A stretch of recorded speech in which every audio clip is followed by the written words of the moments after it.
આગળ સમાચારમાં વાત કરીએ તો સુરતથી સમાચાર પ્રાપ્ત થયા છે। સુરતથી સમાચાર સામે આવી રહ્યા છે તો સુરતના માંગરોળના માંડળ ગામની ઘટના સામે આવી છે, જેમાં રાત્રિ દરમિયાન દીપડો કૂવામાં ખાબક્યો હતો। તો દીપડો કૂવામાં ખાબકતા વન વિભાગને જાણ કરવામાં આવી હતી। વાંકલ વન વિભાગ દ્વારા કૂવામાંથી દીપડાનું રેસ્ક્યુ કરવામાં આવ્યું હતું। તો પાંજરું કૂવામાં ઉતારી દીપડાનું રેસ્ક્યુ કરવામાં આવ્યું હતું। દીપડાને જંખવાવ રેસ્ક્યુ સેન્ટર ખાતે લઈ જવામાં આવ્યો છે। તો રાત્રિ સમયે આ ઘટના બની હતી। રાત્રિ દરમિયાન દીપડો કૂવામાં ખાબક્યો હતો। માંગરોળના માંડળ ગામની આ ઘટના, જેમાં દીપડો કૂવામાં ખાબકતા વન વિભાગને ગ્રામ્યજનો દ્વારા જાણ કરવામાં આવી હતી અને બીજી તરફ વન વિભાગ તાત્કાલિક આવીને કૂવામાંથી દીપડાનું રેસ્ક્યુની કામગીરી છે તે હાથ ધરી હતી। પાંજરું કૂવામાં ઉતારી દીપડાનું રેસ્ક્યુ કરવામાં આવ્યું અને સાથે જ દીપડાને જંખવાવ રેસ્ક્યુ સેન્ટર ખાતે લઈ જવામાં આવ્યો।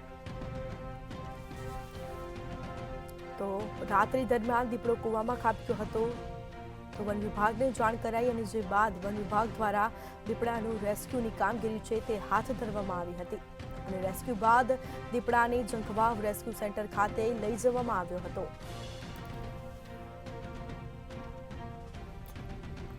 તો સમાચાર સુરતથી પ્રાપ્ત થયા છે। સુરતના માંગરોળના માંડણ ગામની આ ઘટના, જેમાં રાત્રિ દરમિયાન દીપડો કૂવામાં ખાબક્યો હતો।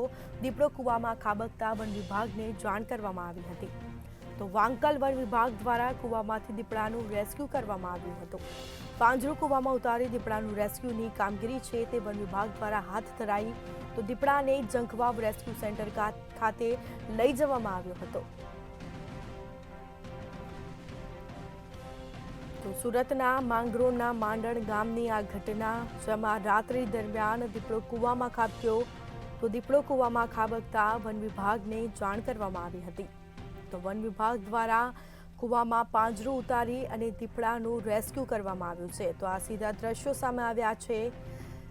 તો ગ્રામ્યજનો દ્વારા વન વિભાગને જાણ કરવામાં આવી હતી અને વન વિભાગ દ્વારા તાત્કાલિક આવીને રેસ્ક્યુની કામગીરી છે તે હાથ ધરાઈ। દીપડાનું રેસ્ક્યુ કરવામાં આવ્યું અને જે બાદ દીપડાને જંખવાવ રેસ્ક્યુ સેન્ટર ખાતે લઈ જવામાં આવ્યો।